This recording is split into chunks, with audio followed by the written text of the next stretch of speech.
Welcome to Spinning Back Clique. Each week here at MMA Junkie, we take a quick spin through the biggest topics in the sport. This week, we're joined by the MMA Junkie radio crew in Las Vegas with Gorgeous George and Goes. And we've got the mayor of the fight sphere himself, Nolan King. So let's not waste any time and get into it, guys. 10 years into his UFC career, Charles Oliveira is a lightweight champion. While it's certainly a moment for him to cherish and enjoy, you know what we do in MMA. We want to know what's next. So what's next? There's a couple of really good options on the table, I think, that make sense for DuBronx, but what matchup is most intriguing for you moving forward? Let's put 2 minutes on the clock. Start out with you, Nolan. I mean, for me, it might not be the one that's on the tip of everyone's tongue with the Conor McGregor versus Dustin Poirier 3 matchup coming up, but I'd like to see Charles Oliveira go out there and fight Justin Gaethje. I mean, right now, Charles is kind of in that wait-and-see scenario where he'll have to wait for a contender to surface. But why not flip the script? Why not give him Gaethje now, and then the winner of Poirier versus McGregor can kind of be in that wait-and-see slot? What do you think, Ghost? I think I have something on the tip of my tongue, and it's Conor McGregor because, oh my God, Conor McGregor makes things so much fun. He's my first choice. I would want to see that fight happen if he were to be able to get that victory over Dustin Poirier. But what you have to understand is now with fans, a Conor McGregor fight turns into something so different than what it has been, right? And you think about it, there may not be history between these two, but there is history between the two countries, right?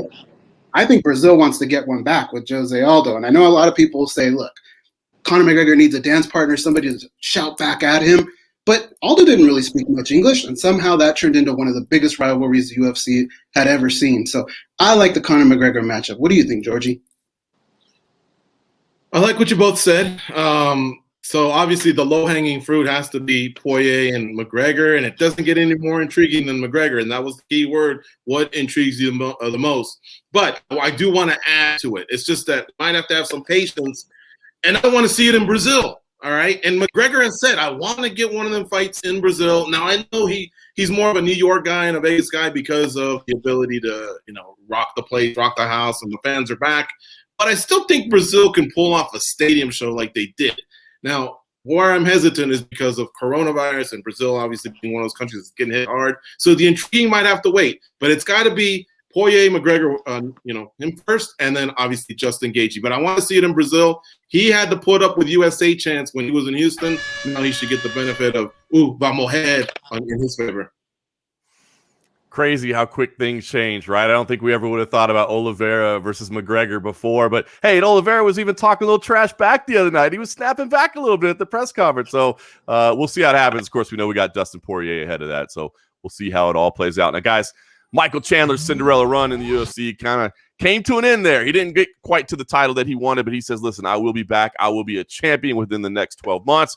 But we just threw all those names out there, man. It's a crowded division. So give me the path back to the top. Do you see one that exists that could get him back there in 12 months or less? How does he get it done? Let's put 2 minutes on the clock. Goes, have at it.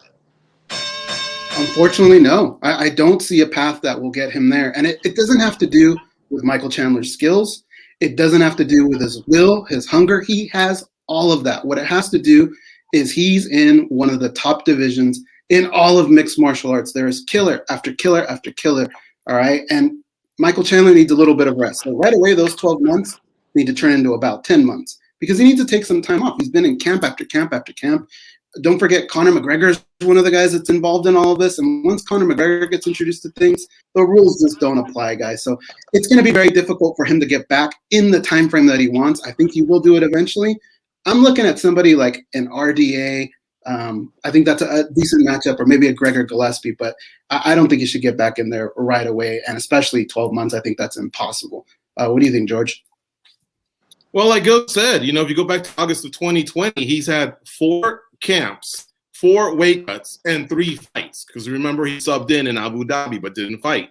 So that's a lot on your body. I would say, look, we're in May.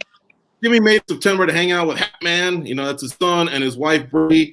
And then I see a timeline of November, which is New York, or December, Vegas, and then come back in March, hit another Vegas show.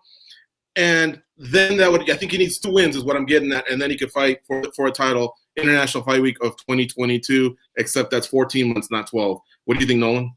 Yeah, I think it's going to be tough just timing wise. I mean, when I think about titles, unless you have a very active champion or somebody that like Amanda Nunes who switches between weight classes and can kind of keep things moving, I think it's very difficult for a champion to get more than 2 fights in a year. So Michael Chandler has an uphill battle here. And I think in order for him to get that next title shot, he will have to, 2 things will have to happen. He'll have to earn his way back. But then also, I think Charles Oliveira probably will have to not have the belt anymore. I think the UFC would want a fresh matchup. Great points, guys. It's going to be tough. I see one way and one way only. 2 words: Khabib Nurmagomedov. You find a way to get that guy to retirement and you beat him, now you're back. But I don't see that one happening, unfortunately.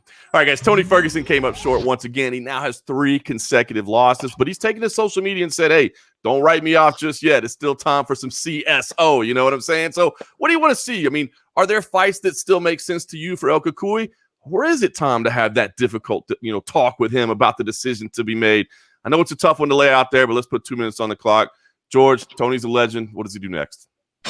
He is a legend, John. Just like you said it. Definitely not ready to write him off, but he's just going to have to be fighting guys in the 8 to 12 range, or maybe 10 to 15 range. As a contender, the run has ended for now. He needs wins.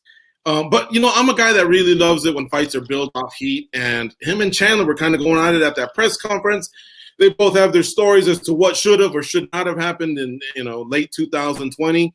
And with me actually suggesting, here on a previous question that Chandler should take some time off, I think Tony Ferguson could benefit from a little bit of that as well.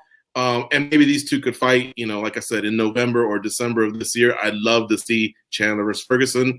How about you, Nolan? What do you think of this one? I think it's tough, George. I think looking at Tony Ferguson, Beneil Dariush is not some schmuck. It's not a guy that we can discredit in that regard. So I don't really know what is next for Tony Ferguson. He's got the major name recognition, but he's lost essentially every round that he's partaken in his last 3 fights. So to me, looking at the top 15 at lightweight, it's just straight killers and a lot of guys that have very good wrestling ability. So I think you have to go off board. You have to go and give him somebody that's a notable name that you can give him, like a Jim Miller, Joe Lozon, somebody that's had a tough run, just to get him back, because we don't know where he is. He hasn't looked good, and he just needs a win. What do you think, Goes? I think Tony's gotten to that point where it's not necessarily who you match him up with. We all want to tune in to see Tony, similar to a Diaz brother. All he's got to do is, he doesn't have to win them all, but he's got to win one and look impressive doing it, and I think he can leapfrog a bunch of people. So people always want to see Tony Ferguson fight. So I don't think they need to have that talk with him. And like Nolan said, Beneil Dariush is a very tough out, and we have to give that credit in that matchup. So no matter who he gets, it's not going to be easy. But I like maybe revisiting a rematch in possibly like Kevin Lee. Kevin Lee, I know, expressed that maybe he doesn't want to do 155, but he's always wanted that one back. And I think that would bring him back. So I like that name, Kevin Lee. Yeah, I think there's still some fights to be made for him. I don't know if a championship run is in order. I'm sorry to say that, because I would have liked to see him compete for the undisputed belt. But what about Cowboy Cerrone? Is that one that's out there that might make some sense as well? I mean, something like that. Hopefully we'll see more Tony Ferguson. And speaking of Tony Ferguson, guys, he gave us an all-time great one-liner this past weekend with the term Dana White privilege, a term that I'm saying, by the way, should not go away. We got to keep this one in the lexicon moving forward. So let's have some fun right now. Who on the UFC roster could benefit the most from a little Dana White privilege in their life? Let's put 2 minutes on the clock. Nolan, get it started.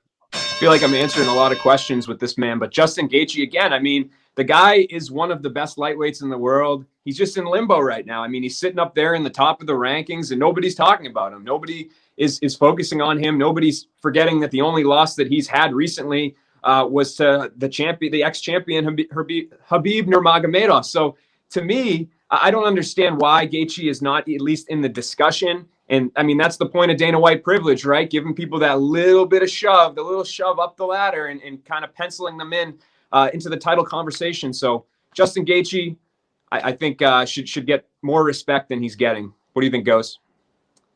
It's a good one, Nolan. I like it. Justin Gaethje gives the fans what they want. It's what Dana White wants. I'm looking more at a guy like Merab Dvalishvili. I hate when fighters can amount these big streaks and have nothing to show for it. He's got a nice streak. It's 6 straight for him. But we don't know. It still feels like maybe he's 3 fights away from a title shot.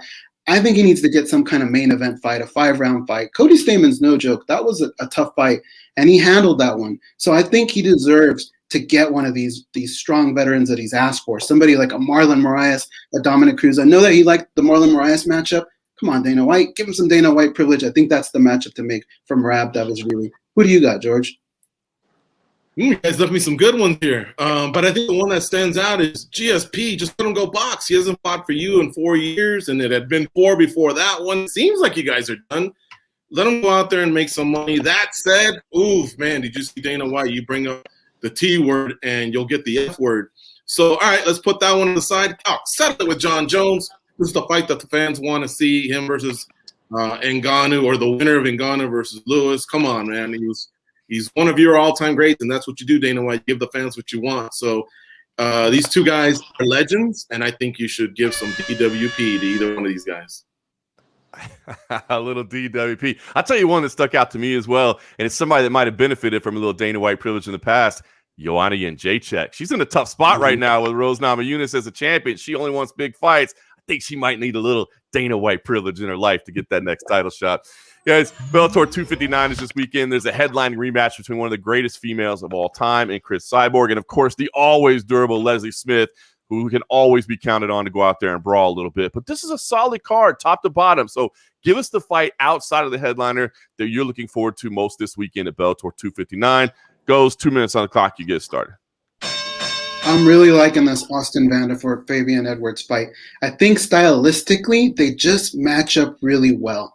And I think it's going to be the toughest fight of Austin Vanderford's career to this point. Remember, Austin Vanderford started off as a grappler, but he's been able to kind of gel and gel everything together all in front of a big audience, right? And usually when you're part of a big promotion like Bellator, UFC, it's hard to get better because you're fighting all these monsters. He's been able to do it. He's a sponge in the gym. He's got that look. He's got the personality. He's got the work ethic. Fabian Edwards never stops going forward. He's got paths to victory. So that's my fight. I don't know. What do you think, George? I would say that the Higo and Caldwell fight has high stakes, and I'll tell you why. A, because the winner obviously gets closer to a title shot, but I really think Bellator is going to drop another Grand Prix on us soon. And I think bantamweight division is going to be the one. You got Pettis, Archuleta, Stotts, Patchy Mix, and a few others. But think about the loser of this fight might get frozen out. So, like I said, you get close to the title, and you don't want to miss out on a possible Grand Prix. So I would say Higo versus Caldwell is definitely one to look out for. Let's hear from @MMA_Kings. Appreciate it, man. And yeah, I mean, those are both great choices. I think very pivotal fights in their divisions, very important fights. But I think it's also important to be take advantage of an opportunity to make a name for yourself. In the first fight of the night at Bellator 259 between newcomer Alexander Shabliy and Alfie Davis is one to watch. It is not in that number one, the first preliminary card spot because they think that there's 12 fights that are better. It's there to cater to the European audience, but that is a very legitimate fight. Alexander Shabliy is somebody that should have been in the UFC. I don't understand why the UFC passed because he's one of the best fighters in Russia, a very, very under the radar signing for Bellator. They've been doing a good job at that, maybe not necessarily grabbing people with the most name recognition here in the States, but with the talent. And Alfie Davis, a guy that's very promotable in the UK, somebody that's been very highly touted for a while now, getting a very, very tough fight. So that would be my pick. First fight of the night.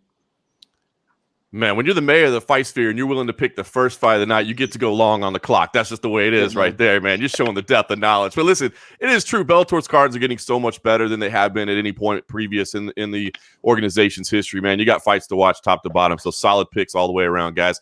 This week, it's another busy one. UFC's in action. Bellator's in action. Invicta FC is back on Access TV. How about that? LFA in business as well. So lots of stuff to talk about. We'll round it all up and have at it next week.